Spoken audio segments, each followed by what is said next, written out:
Greetings. I'm super honored to be amongst the Black scholars.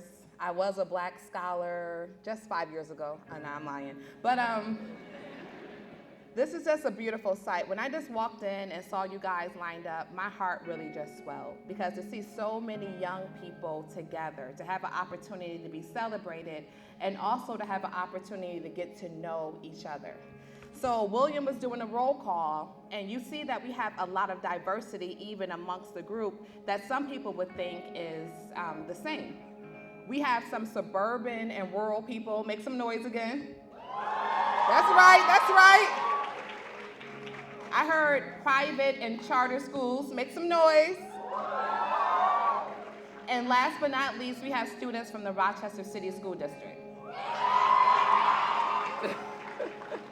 I can't even shout out my high school because it doesn't exist anymore, but John Marshall is where I graduated. Woo! See, all the old heads, right? But that's where I graduated from in 2001. And so I'm just extremely excited to have this opportunity to speak with you guys. I didn't really come here to tell you any life lessons or tell you exactly what to do. I came here for an opportunity to see where your mind is, all right? So throughout my speech, I'm gonna ask you a few questions. I see that you are not a shy crowd, so that's a true blessing. And I'm gonna need you guys to make some noise as we go on, okay? Right. So, we are the Black scholars. What exactly does that mean? It doesn't say African American, it says Black. And with that word, that is a Pan-African sentiment. That means that I'm looking out in the crowd. I can tell I got some Africans in this crowd. Make some noise. That's all right. And I have some West Indians, Jamaicans, Barbados, Bajan, yes. So we say Black to signify the fact that we are all of African descent. But that's different than just African American. That's a bigger spectrum. We say scholar. What does it mean to be a scholar? That means you're smart. But smart, to a certain degree, is a natural ability. It's something that God gave you. You can pick up fast. You're clever. You're bright. I'm sure many of you are used to being the smartest person in the class. You're used to certain things coming easy. But a scholar is beyond that. A scholar is somebody who studies. A scholar is somebody who looks for opportunities to learn. A scholar is somebody who seeks out like-minded and like-spirited people to learn from and with. A scholar strives for excellence. So I'm gonna be all the way real with y'all. When you look at the Black scholars, when you look at Rochester, particularly the Rochester City School District, too often we get comfortable with the average. You go to class every day. You do your homework. You know how to not get in trouble. Okay, cool. You should be celebrated, but that's basic. A scholar is beyond that. And so I came here today to speak to the Black scholars. We good?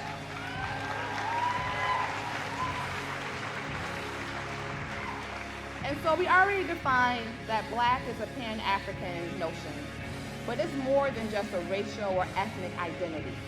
It's also a sentiment. It means that you have a connection to the community. You have a commitment. You have a pride. You have a faith. So I'm gonna ask this question, and I need y'all to really make some noise. Make some noise if you believe Black lives matter.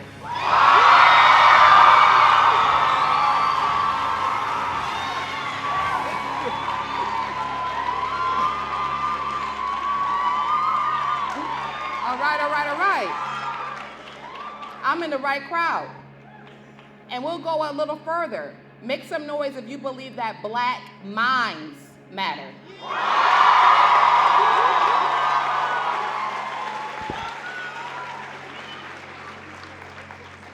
So we've already established that you guys are scholars, right? But the scholar, W.E.B. Du Bois, had a notion that our Black community would be led by the talented 10th. Basically, that 10% of the population would be the top, would be your doctors, your lawyers, your business people. And this 10% was responsible for bringing up the rest of the 90%. Now, I'm not a mathematician, but if we only have 10% of the population leading us, that's a problem. And that's where we come in.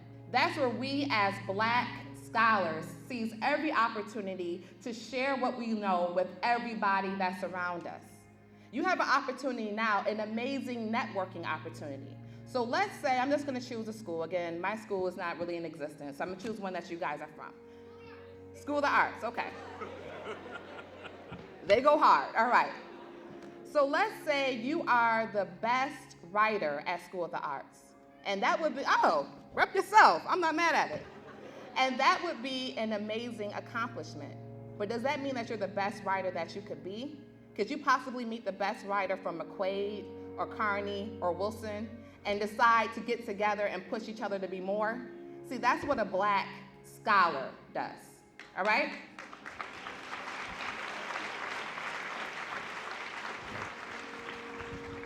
And I want to take this opportunity before I go further, because again, I came to speak to the Black scholars, but I do want to thank the wonderful people at the Urban League for keeping this program going for at least 32 years. We know the ceremony is 32 years old, but we don't know how long Black scholars have been in existence. Can somebody shout that out, Mr. Clark? How many years?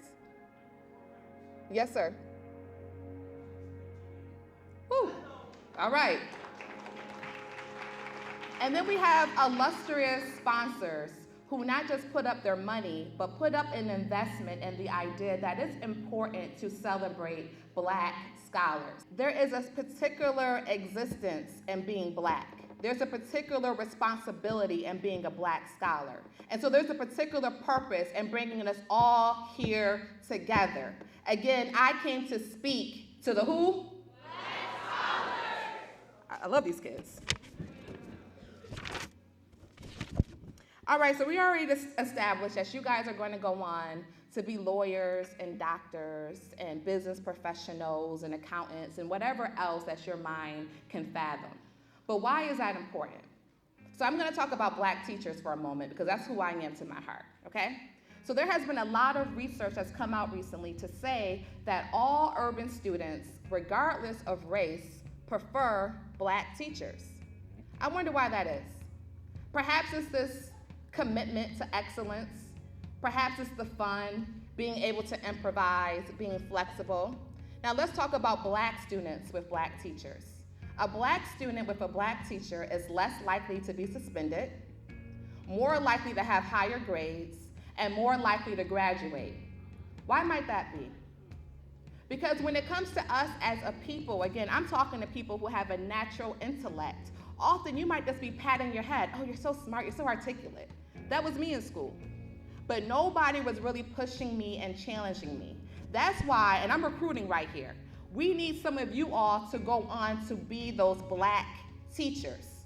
Because you don't get an accountant or a doctor or a lawyer, an entrepreneur, without first being taught by somebody who sees exactly what you're capable of.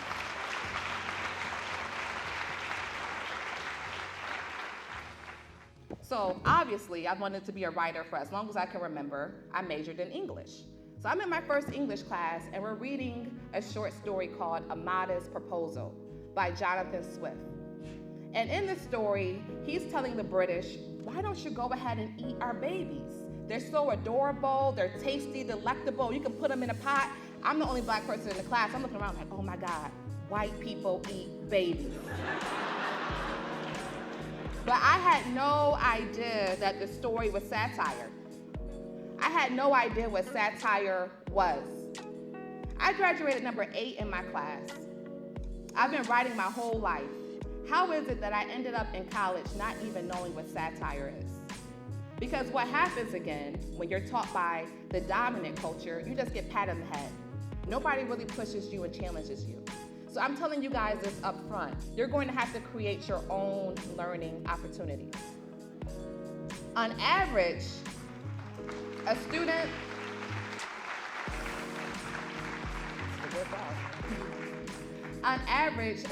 graduating from an inner city district, like the city school district, is 3 grade levels behind their suburban counterparts. But let me tell y'all something about you, okay? You come from a glorious people. You come from a people who have excelled despite the hardships. You come from a people who know ingenuity. You come from a people who know how to make a way out of no way. So as you move further with that knowledge already. You move forward knowing that Black lives matter and Black minds too, and you have a responsibility that nobody else can fulfill. You can't pass it to your mama and your nanny either. You have to walk fully in what it is to be a Black scholar.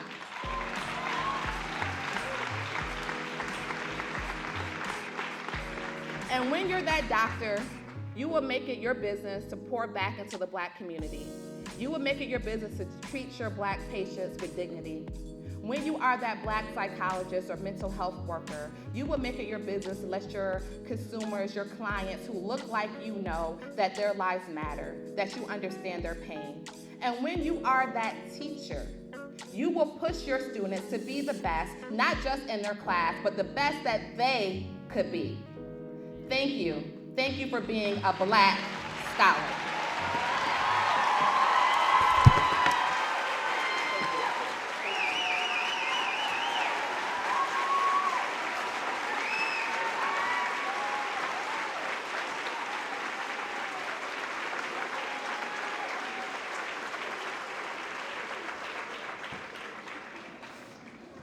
Thank you, Mrs. McCullough, for those words. We are Black scholars, right?